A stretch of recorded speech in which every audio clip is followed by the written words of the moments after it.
Hey guys, I'm Mark Steele, broker of record for Justo Inc. Brokerage, based out of North York, Ontario, but servicing clients all across the province. And today's video is for sellers. Once again, we're talking about selling your property.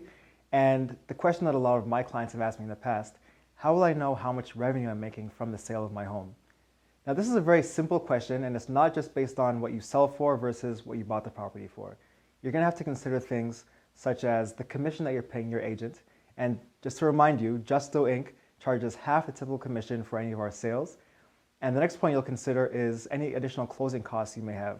So you might consider the penalties for closing off your mortgage sooner than you anticipated, or you might have lawyer fees, maybe you're doing an appraisal for your property, or any other conditions that might add to your closing costs. So consider those two things, commissions that you're paying out to the agents, as well as your closing costs, and these will add up to the final revenue that you make after selling your property.